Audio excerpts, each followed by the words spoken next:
सीता नवमी 25 अप्रैल शनिवार 2026 को मनाई जाएगी। सीता नवमी मध्याह्न मुहूर्त प्रातःकाल 11:01 से 1:38 तक, अवधि 2 घंटे 37 मिनट।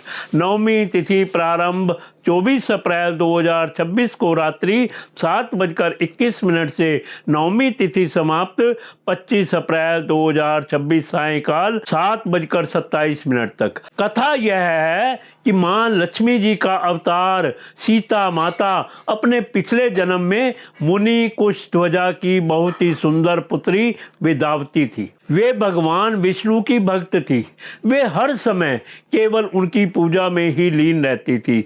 उनका प्रण था कि वे भगवान विष्णु के अतिरिक्त किसी और से विवाह नहीं करेंगी। उनके पिता एक ऋषि थे। वे अपनी बेटी के इस प्रण को अच्छी तरह से जानते थे। उन्होंने कभी भी अपनी पुत्री को अपना मन बदलने के लिए विवश नहीं किया।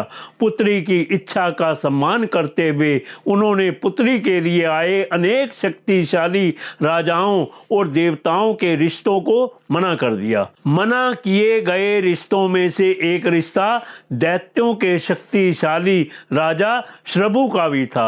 रिश्ते के लिए ना मिलने पर दानव श्रभु ने इसे अपना अपमान समझा और अपने अपमान का बदला लेने के उद्देश्य से मौका देखकर वेदावती के माता पिता का वध कर दिया।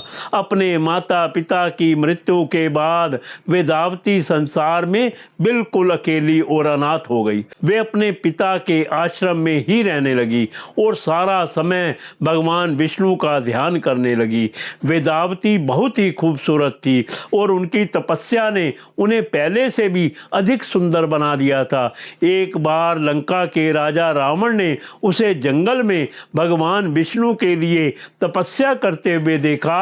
वो वेदावती की सुंदरता पर मोहित हो गया। उसने वेदावती के समक्ष विवाह का प्रस्ताव रखा, परंतु उसे भी ना में जवाब मिला।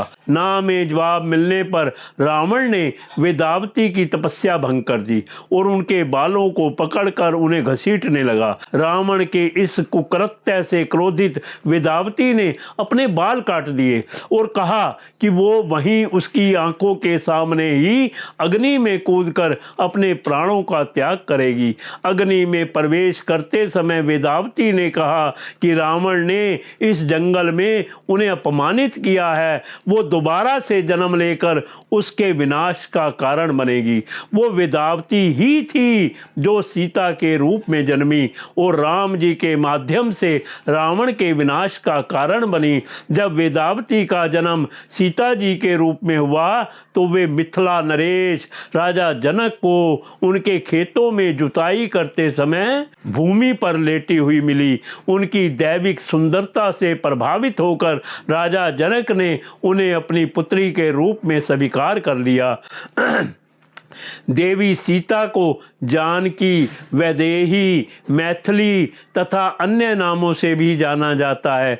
वे राजा जनक को भूमि पर पड़ी हुई मिली थी, इसलिए उन्हें भूदेवी की संतान भी माना जाता है।